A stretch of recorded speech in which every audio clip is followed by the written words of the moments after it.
What's going on, everybody? It's Matt, aka the Lumberjack Landlord, looking extremely un-lumberjacky today. But it's because I just came from a closing, and so people will usually not answer the door if I show up in flannel. They're, They're concerned. They're concerned that it's like a Viking takeover of some sort. That's funny. It's a barbarian horde coming after them. So, as it's always on fantastic Fridays, we've got Mike Zuber from One Rent at a Time. How is it going, Mike? We've had a busy week. Yeah, this is a lot of fun. I love the fact that we interact a couple of times a week. We are interacting in groups together in our comments section. So yeah, a lot of these topics are coming from posts or comments. So folks, if you like what you're seeing or you have questions, you want to challenge us, leave comments below. Both Matt and I see them. So yeah, this one should be fun. We do. And, you know, minus doing karate in the garage together, like we're almost best friends. So yeah, exactly. We are best friends. So first thing I want to talk about, Mike, is loved the interview yesterday that you did kind of on the spot. It was one-off. I don't remember his name. I apologize. Okay. But it was the one that you guys were talking about. I always go through the comments after I read the video, just to kind of see what's going on. And there was something in there about living wage and 22 bucks an hour instead of 13 and blah, blah, blah. So what I really wanted to cover with you is living wage, because you've got the economist background. You've done all that work. For me, I just look at it and say, you know, I'm from the 9th grade dropout side of things, where I look at it and just go, hey, listen, you want to get paid more, be worth more. Exactly. And so maybe I just oversimplify it, but I'm sure that you have a much more educated and in-depth way of looking at living wage. But let's kind of dialogue through that, and you know, I'd love to get your opinion on kind of what. Yeah. So the interview you're referring to was with a gentleman named Stratton Brown. He is an entrepreneur. He is an employer, right? He's hiring people and right. He's a business owner. And we were talking about that interview was talking about the fact that Biden wants to give more money away to the unemployed, and Stratton is just exacerbated because he can't hire anybody, right? Because people don't want to work. That was the interview. And then one of the comments talked about, hey, business owners basically are greedy. You know, stop paying 13. You should pay 22 bucks an hour. So this is a pretty common thing since I was in college, right? And I bring up college because that's where I studied economics. And, you know, sometimes what we do in economics is we take an argument and we kind of exacerbate it, because sometimes when you look at a economic discussion at the margins, it's hard to see the impact. So what I want to do in today's conversation, and what I tried to do in the comments, was why 22? I mean, who made 22 the magic number? Right. Why not 32 or 42, or heck, let's make it 50 bucks an hour. And 50 bucks an hour is just an arbitrary number, because at 50 bucks an hour, you make 100 grand a year if you work full time. So what I want to do in this discussion with you is let's just have an honest discussion. What happens if minimum wage is 50 bucks an hour and everybody who's employed full time makes at least 100 grand? Because when we could do this at 50 bucks an hour, it's the same at 22. It's just easier for everyone to see what happens at 50 bucks an hour. Is that cool? Yeah, absolutely. Love to. Yeah. All right. So again, if we do 50 bucks an hour as minimum wage, that means that means a teenager working at a fast food joint makes at least 50 bucks an hour. Sure. Right. Right. A retail clerk, anyone. And the reason why this is important to understand is 50 bucks is the minimum wage. Right. Back to your point about being better, becoming more valuable. Well, 13 or 22 or 32 or 42, or this example, 50 is the minimum wage. What do you think that means for anybody who's a police officer or a teacher, right, or any of these other skilled professions? Are they going to be happy making 100 grand because their kid makes 100 grand? No. Are they? Of course, no, of course not. Right. Because costs are going to be up across the board for everything. Let's not get to cost yet. Let's just talk about wage. Yeah. Right. If you are because I believe, like, I mean, I actually got bothered by his statement because I think it's short-sighted and stupid and shows a real lack of understanding of how things work. But I believe people are paid largely commiserate, and it correlates with their value, what value that they're adding to the food chain. So does the guy getting my coffee in the morning make as much money as the guy protecting me from being shot? Right. No. He doesn't, shouldn't. Right. But if we go back to the person making your coffee suddenly makes 50 bucks an hour, that means the person protecting you from getting shot probably doesn't accept 50 bucks an hour. That's right. You got to pay them. Why would he do that? Sure. Right. He would just serve coffee. Sure. So what happens here is you get a step function in wages, right? If the minimum wage is 50, I don't know what it would be. That would mean a police officer is 100, a teacher is 110. I mean, I don't know what they are, but everybody goes up wildly. Okay, that's the first thing you need to appreciate. So same answer if it goes to 22 or 32 or 52. Okay. Now what happens? Because we haven't done anything to the economy. We are just sprinkling and raining money down on people for doing minimum wage jobs. Well, I've been studying consumers for a long time. Maybe they're making 40 grand a year now. Bingo, bango. Now they make 100 grand. What do you think they do? Well, most of them continue to be stupid with money and they go spend it all as fast as it comes in. That's right. Not only do they get stupid and spend it all that comes in, but they go get the credit cards because now they're making 100 grand and they can get more and more debt. They can get a third car, a fourth car. They can do all these stupid things. So not only do we not get better financially, we consume more when we haven't produced anything more. We haven't produced nothing.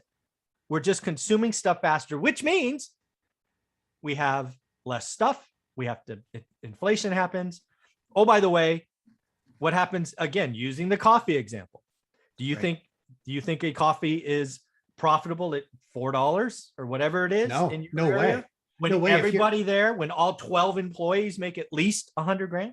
Yeah, your current shift at McDonald's, the entire shift probably makes $150 an hour. The entire shift. So now if you have 15 people making, now it's $1,500 an hour instead of $150 an hour, which means largely speaking, labor is usually what, 60% the cost of, a good. And so all of a sudden you're having to take all of those numbers and you're going to at least welcome to the land of $40 coffee. Exactly. 100%. Yeah. Sure. So what happens? And that happens instantaneously because their check is there, their money is there day one. The cost of goods, everything goes through the roof because now a trucker isn't making 60 or 70,000 bucks a year.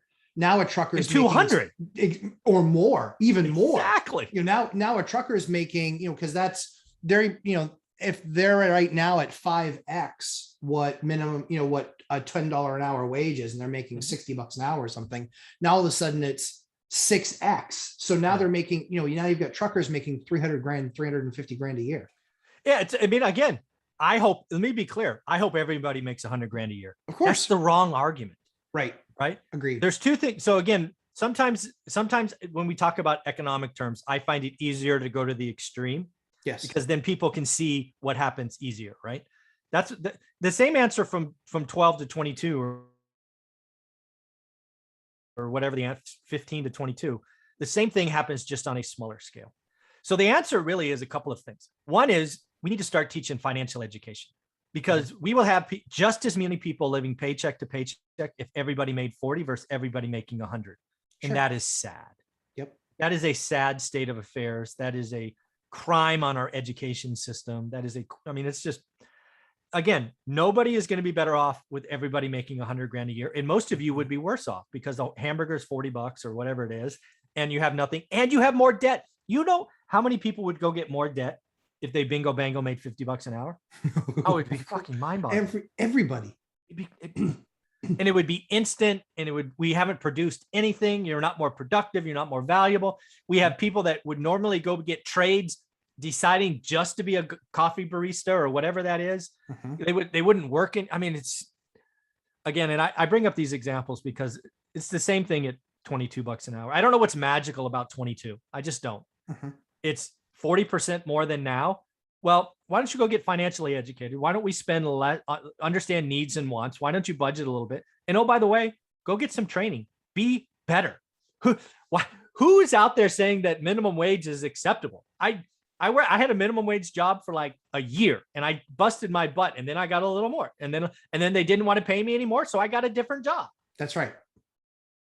Well, eventually you have to, the workforce cycle is you have to be getting into careers or jobs that are more valuable if you're going to get paid more money.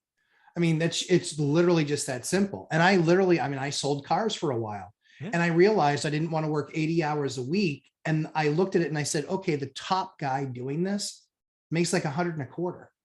Like that's the end of the rainbow. And that's after this guy's got 20 years of relationships and he's getting fleet sales and all this. I was like, no way am I working like this for 120 grand. When I looked at it and said, software, it was ironic because software, it was like, you had plenty of guys making 100 grand. And I would talk to them and I was like, you are dumb as a stump. Like, it's amazing that that you can put 2 feet, one foot. That you don't fall down when you walk and breathe. Yeah.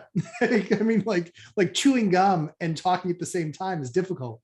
Yeah. And so I just looked at that and said, but the top guys in that industry, those top guys, 7 figures, no problem. Easy. For their top guys, 7 figures. And then you get part of a startup or a founder or something like that. And now you're talking, forget about 7 figures. You're talking 8 or 9 figures. Yeah, certainly 8. Yeah. Yeah. So it just gets crazy. So yeah, I think the living wage argument, I agree with you. I think it's people don't understand purely the economics of how this works, which is if tomorrow you're all making $50, guess what? The scale will go through the rest of society, which makes, truckers worth $300 an hour and policemen $300 an hour. And then, teachers are $300 an hour. And again, you've not created anything more. You've not done anything more. Everything becomes inflationary at that point, and welcome to the $40 cup of coffee. And usually the mix will be out of direct correlation, i.e. you're making $50, but now the cup of coffee didn't go up commensurate with that. It went up that plus. Yeah. So you're actually making less, even though you're making more because you have less spending power. Right. Yeah. And let's not pretend that, companies would get a lot more motivated to not hire you. They would do that. You may walk into a coffee store, instead of having 12 people, you might have 3 because they'd just be automated. I was going to say, you're not going to have any. Like, this is one thing that this argument absolutely bugs the daylights out of me on, is because I work in the automation space. Every single thing that we do on a daily basis is to eliminate the need for human people. That was, oh man, I sold automation software like, 2005 to 10. Yeah. And I mean, I remember having spreadsheets going, don't need them. Exactly. Like we have those conversations. And the funny thing now is that we talk to organizations. We're not like, hey, let's lay off a bunch of people. We actually tell them this is going to stem the tide for you. So you're not going to have to keep on hiring so aggressively. See, that's what happens when a booming economy. It's like you can close recs. You don't have to hire the next 40. But you know what happens in a recession? It's like Mary's going, Bob's going. That's right. Yeah, you just exactly start crossing the list. Like we have organizations that have not added headcount in different departments in 5 years. So the funny thing is that they've all been able to, because of that efficiency, they've all been able to give those people that stayed there raises. Yeah, of course. But it's not creating more jobs because you're not needed. And quite frankly, if you're a, minimum wage earner or that lower tier worker from where you are in the pecking order within an organization, McDonald's is going to say, you know what, we can pay $60,000 a year for these Elon Musk robots. Yeah, exactly. And we'll pay 60, we'll pay 60 grand a year for those. And so we don't pay that person 30, doesn't matter. Our return on capital is 2 years. Yeah. And then we'll hire one robot engineer that will cover 12 stores and he'll make 500 grand a year. Exactly. That's exactly right. Exactly right. Mike, any more thoughts on living wage? No, again, I think you just have to, I see lots of people just mad about everything. Yeah. And whatever happened to personal responsibility, just getting better, working hard. I don't know where that went. It's largely missing in very many people. And certainly one of the things that I like that you and Anna covered on Wednesday was, 60% of people on those level of benefits end up on those benefits themselves. That was heartbreaking to me. Well, it's like we talked about poverty. It's like we talked about on Tuesday. It was, I have a housing tenant that is third generation. That's unfortunate. It's just, and the whole thing is I don't think their kids are going to turn out any different. And it's just because they haven't been given the keys of the kingdom, and clearly what they're learning in school isn't changing their trajectory. Yeah. It's clearly not changing. And that's the biggest issue that we have now. That is something that I wish was some political leader would pick up, that having 60 or 70% of the people that grow up in housing stay in housing. That is we're not helping. We're not No. inspiring. We're not showing, I call it hope. I haven't found a better word. We're not creating right hope. word. Again, some people have that fire. Anna Kelly has the fire. She didn't want to grow up in an abusive and have to stay in an abusive. I mean, I wish whatever politician picks that up, I'm going to throw some money behind, because that might become something I personally try to figure out. That is just not okay. It's something I know she does that with Greater Purpose Capital. It's something that we do as well. Yep. We talk to folks all the time about finances, and they say, this is how you can be on track for rent every month, is if you just kind of, here's that budget spreadsheet essentially. Yeah. But yeah, it's the biggest issue now, is that people just don't have a good relationship with money. And it's something that needs to change, but that only changes through education. And quite frankly, you still have to want it.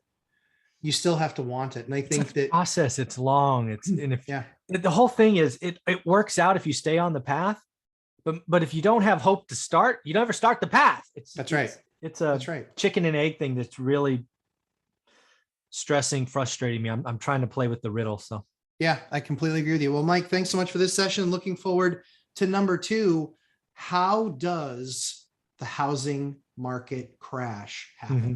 Yeah. We're going to talk crash, Mike. We are. Oh, this is good. Mike, thanks so much for the time. Where can everybody find you, my man? Go to your Google search bar, type one rental at a time. Yes. And if you have a spare, what was the math? I think it's just about 2,000 hours. Yeah. If you have 2,000 hours, you can watch all Mike's videos. Let's do that. Thanks, Mike. We'll see you in the next one. Bye.